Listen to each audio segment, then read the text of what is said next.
From JBS Studios in Greater New York, this is the JBS News Update with Teisha Bader.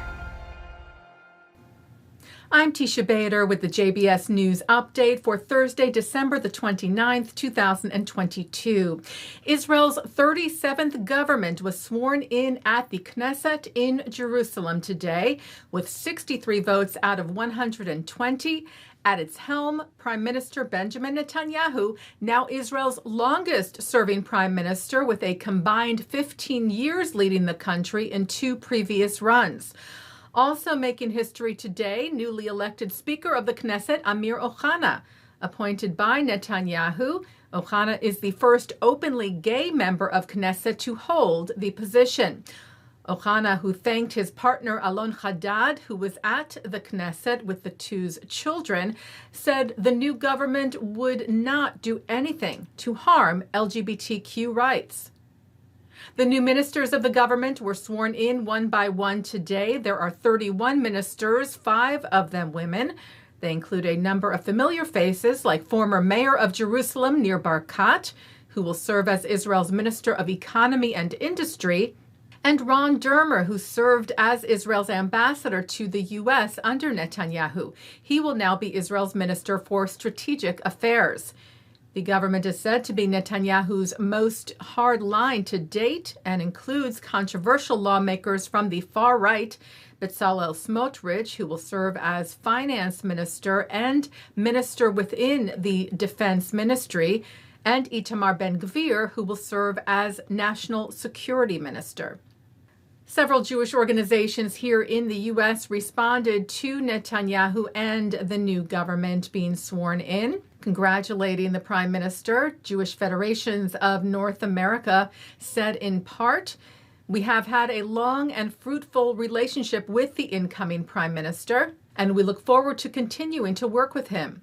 Our love and commitment to the Jewish state transcends any one government, any one point in time, and any particular policy or statement. With this principle in mind, it is important to express our significant concerns over statements and positions held by some members of the incoming coalition, which have serious implications for our Jewish communities."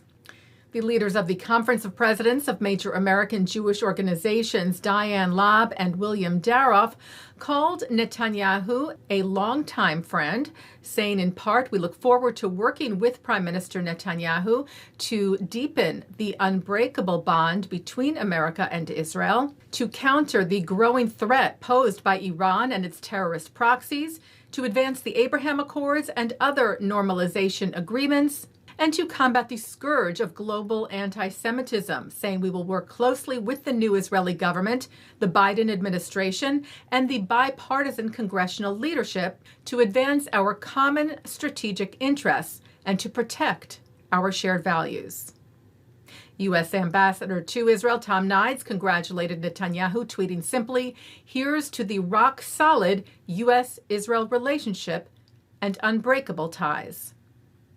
Turning now to some other news, Israel was ranked 4th in the best performing economy for 2022.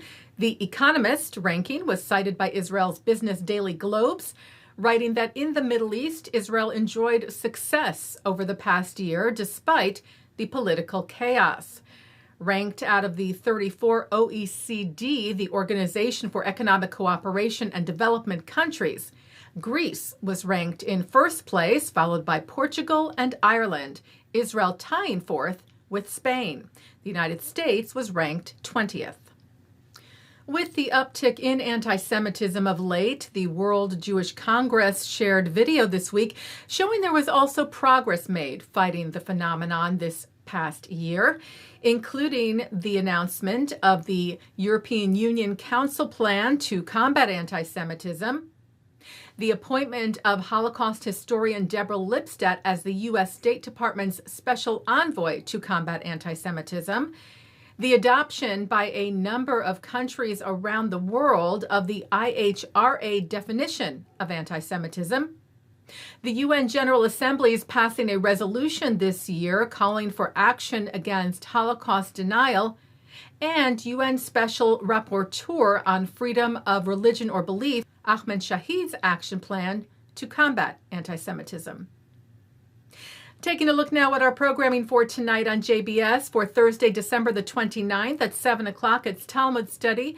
At 7:30, a moment of memory devoted to major Jewish figures who passed away this year, including James Caan, Madeleine Albright, Gilbert Gottfried, and others. At 8, Jonathan Tobin speaks with Thane Rosenbaum about reining in big tech and social media, defending free speech, and pushing back against anti-Semitism.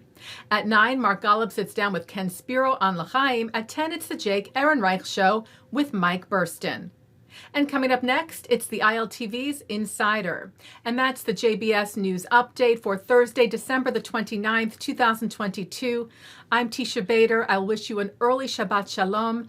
I will be back with the news on Tuesday. Happy and healthy New Year.